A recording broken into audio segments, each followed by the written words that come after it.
Hello students, welcome to my channel. I am Rakhi Nandal and for class 12, today we are doing our topic linear differential equation. So first thing that comes in our mind is what is this linear differential equation? Linear means one thing is clear that order of the differential equation is 1. एक तो order 1 होना चाहिए. Second thing, equation की formation आपकी कुछ इस तरह से होनी चाहिए. यहाँ पे आपका x और y जैसे इक्वेशन हो तो अगर आप उसको सिंपल फॉर्म में लिखो तो आपको ऐसे मिलना चाहिए p y is equal to q. y के साथ कोई ऐसी टर्म मल्टीप्लाई होनी चाहिए where p and q are functions of x और कांस्टेंट. या तो p और q कोई कांस्टेंट टर्म हो या फिर फंक्शन ऑफ x हो. एंड ये भी हो सकता है p फंक्शन ऑफ x हो q कांस्टेंट हो या q फंक्शन ऑफ x हो p कांस्टेंट हो. कोई दिक्कत नहीं है. बस पॉइंट इज कि आपकी इक्वेशन इस फॉर्मेशन में होनी चाहिए. dy बाई dx के साथ कुछ भी मल्टीप्लीकेशन में नहीं होना चाहिए.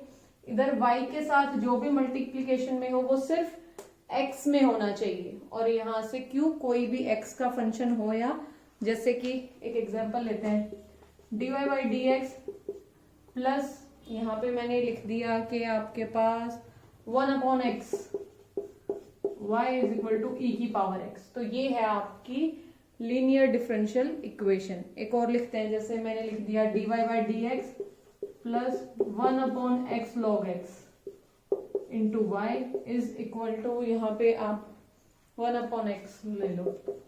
तो ये क्या है, देखो ये p है ये q है. बहुत ही सिंपल सी चीज है. y के साथ जो मल्टीप्लीकेशन है वो x में होना चाहिए और यहाँ पे कांस्टेंट और x कोई भी हो सकता है. तो ये है आपकी लीनियर डिफरेंशियल इक्वेशन. अब पॉइंट ये आता है बच्चे आपके पास कि dx अपॉन dy भी तो हो सकता है. हाँ जी बिल्कुल हो सकता है. dx अपॉन dy अगर आप ले रहे हो तो यहाँ x इंटू पी और q. अब p एंड q फंक्शंस किसके हो जाने चाहिए इन y और कांस्टेंट. ये भी ठीक है. हाँ जी बिल्कुल हो सकता है. ऐसा भी पॉसिबल है. But point is this kind of linear differential equation is not in our syllabus. ये आपके सिलेबस में इस साल नहीं है. वैसे एक्सरसाइज में ज्यादा नहीं है इसके. आई थिंक 1 और 2 क्वेश्चन ही हैं आपके पास. बट ये डिलीटेड है यहाँ से. ठीक है. I think hardly you will find 1 और 2 क्वेश्चन. 1-2 आपका मिसलेनियस में होगा. बट ये इस साल आपसे नहीं पूछा जाएगा तो इसके बारे में हम बात ही नहीं करेंगे. तो डिफरेंशियल इक्वेशन की फॉर्मेशन होनी चाहिए आपके पास ये वाली कि इक्वेशन को आप dy upon dx plus P Y is equal to Q की फॉर्मेशन में लिख सकते हो. अब बात आती है इसको सॉल्व कैसे करेंगे. तो बच्चे एक बार डेरिवेशन में करा देती हूँ. डेरिवेशन एग्जाम में कभी नहीं आता बट याद रखने में आपको पता चल जाएगा कि कैसे है. तो क्या करेंगे हम इस इक्वेशन को सॉल्व करने के लिए कोई एक फंक्शन चूज करेंगे gx और इसको यानी कि उस फंक्शन से पूरी इक्वेशन को मल्टीप्लाई कर दो. अब p के साथ भी आप लिखोगे उसको p into g x Q into g x. तो देखो थ्रू आउट द इक्वेशन किसी एक gx फंक्शन से मल्टीप्लाई कर दिया. अब बात आई कि भाई ये जो gx है ये हमने मल्टीप्लाई किया है वो भी x के अंदर. तो ये चूज कैसे करना है.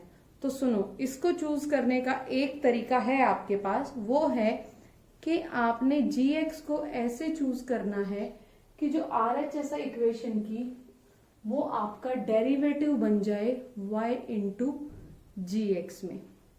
यानी कि क्या कह रहे हैं आपको कि RHS ये जो है ये डेरिवेटिव बन जाए किसका y इंटू जी एक्स का. बस एक ही पॉइंट यहाँ पे मेन है वो है ये कि ऐसे चूज करो कि ये मल्टीप्लीकेशन में इसका डेरिवेटिव बन के निकला है.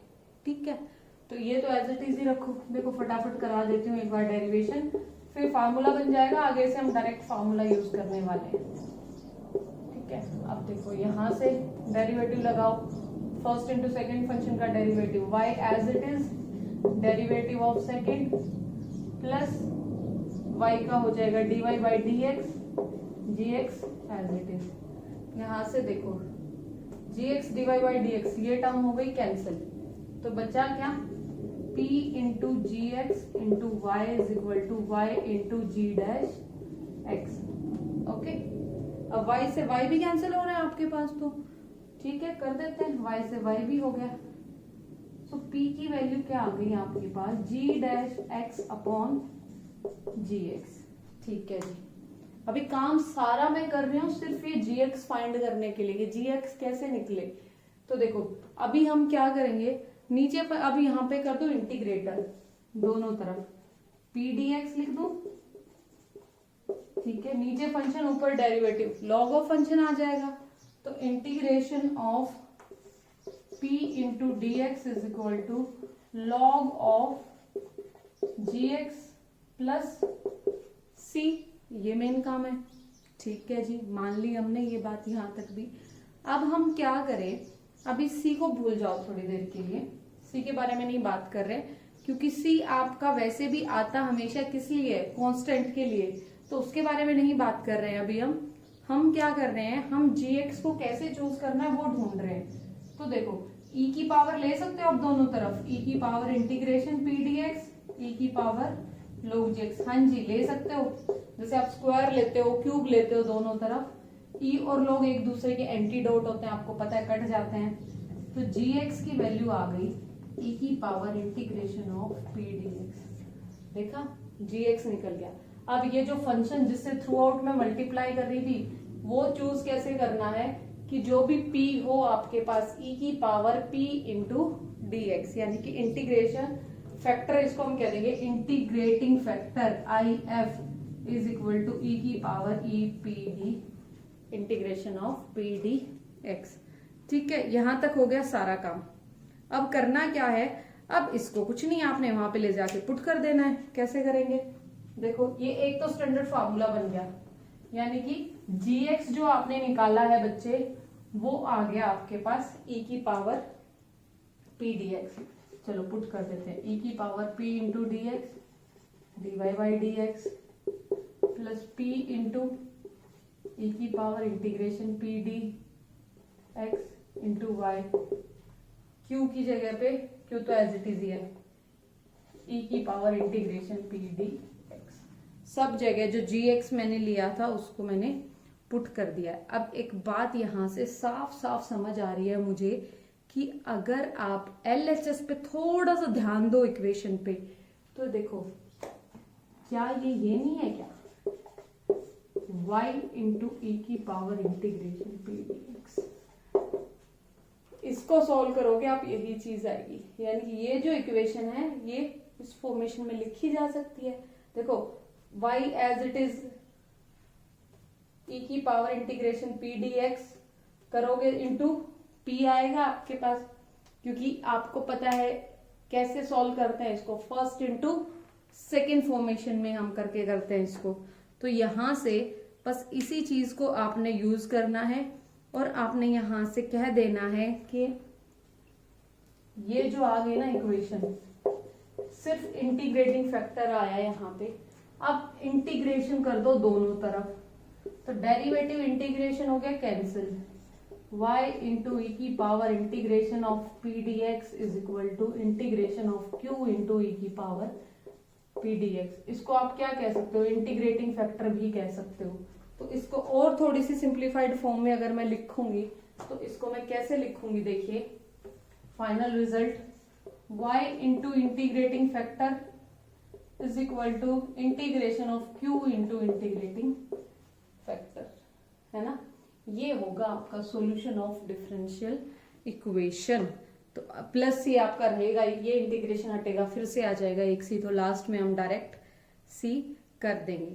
अच्छा, अगर आपको फिर ये हो कि मैम ये इंटीग्रेटिंग फैक्टर मुझे इधर ले जाना है, तो इसको आप ऐसे भी लिख सकते हो, y इंटू ई की पावर, ये था ना जैसे यहाँ पे, इस वाली टर्म को उधर ले जाओगे तो नेगेटिव हो जाएगी, यानी कि y क्या बन जाएगा, e की power minus P D X into integration of q into integration of P D x. ये इतने सारे इंटीग्रेशन एक बार आके कंफ्यूज कर रहे हैं, तो ऐसे लिख लो आप पहले, y into integrating factor is equal to integration of q into integrating factor. ध्यान से करना बच्चे, यहाँ से 6 मार्क्स का क्वेश्चन बनता है आपका, और मैक्सिमम टाइम इसी टॉपिक से रिलेटेड पूछा जाता है।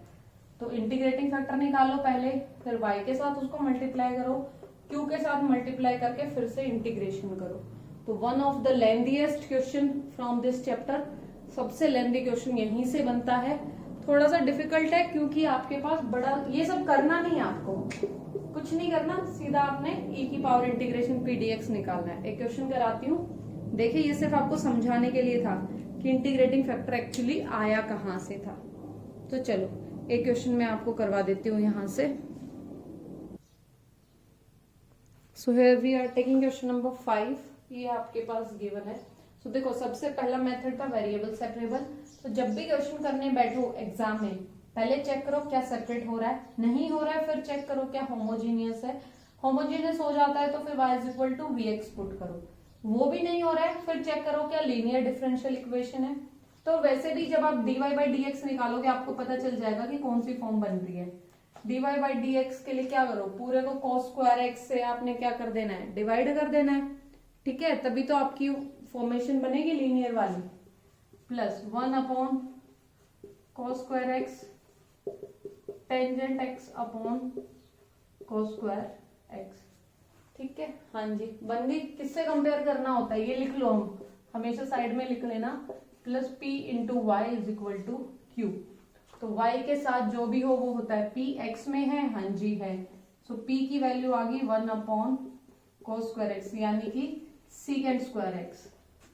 q की वैल्यू क्या है आपके पास, tangent x into secant square x, ठीक है। उसके बाद आपने निकालना होता है इंटीग्रेटिंग फैक्टर। इंटीग्रेटिंग फैक्टर निकलता है, अभी सीखा हमने, integration of p dx e की पावर p क्या है, secant स्क्वायर x dx यानी कि e की पावर टेंजेंट x।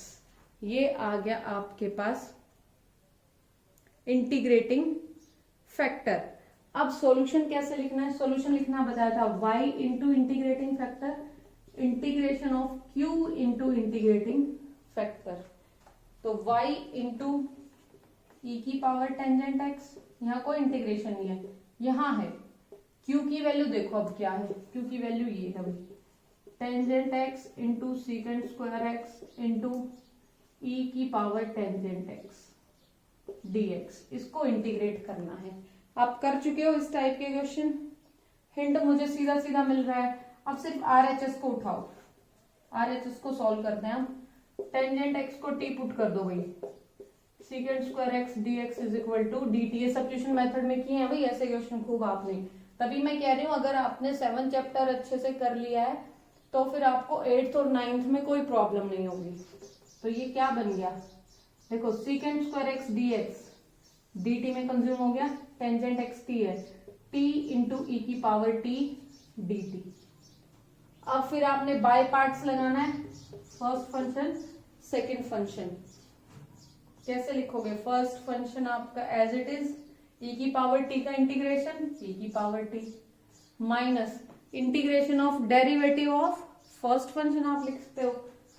तो t का डेरिवेटिव हो गया 1, e की t का इंटीग्रेशन e की t, तो ये क्या हो गया t इंटू e की पावर t माइनस e की पावर t प्लस c। अब देखो आपने बुलाया है, आप ही हटाइए, चलिए हटा देते हैं, ये आंसर आ जाएगा सीधा आपके पास।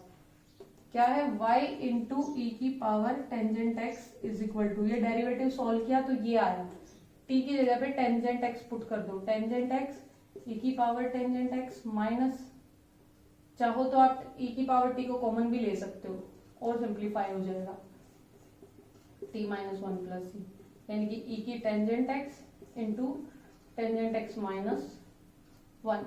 तो ये जो RHS आपने सॉल्व किया उसकी वैल्यू क्या आ गई, e की power tangent x into tangent x minus 1 plus c।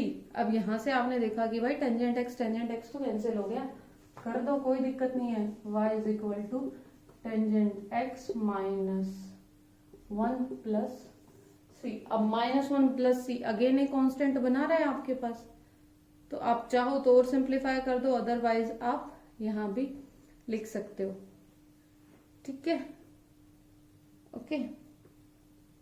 But here one problem happened, वो क्या हुई कि ये देखो, ये मैंने कट करने से पहले ये नहीं देखा कि भाई सी भी तो था, तो सी के यहाँ पे e की power tangent minus tangent x लिखना पड़ेगा, है ना। कट तो तभी कर सकते हैं जब पूरे में से कॉमन आए, बट ये प्लस सी तो था, या तो कट ही मत करो, और कट कर रहे हो तो e की पावर माइनस टेंजेंट एक्स को उधर रख दो, ठीक है। तो ये आ जाएगा प्लस सी e की पावर माइनस टेंजेंट एक्स, ये होगा आपका आंसर, ठीक है। So this is the method for solving differential linear differential equation. अच्छा, ये 0 to π/2 गिवन का मतलब था कि टेंजेंट एक्स आपको पॉजिटिव ही रहने वाला है, फर्स्ट क्वाड्रेंट था। तो इस तरीके से क्वेश्चन लेंथी बनेगा।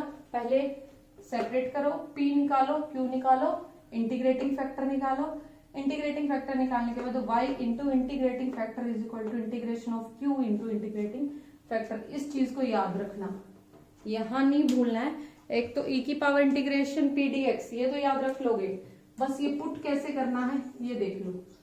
y into integrating factor is equal to integration of q into integrating factor.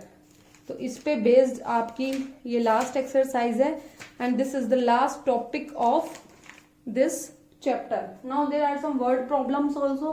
Word problems है जहां पे आपको ये इक्वेशन खुद से बनानी है भाई, ठीक है। तो आप खुद से ट्राई कीजिए, नहीं होता है then we will take our doubts.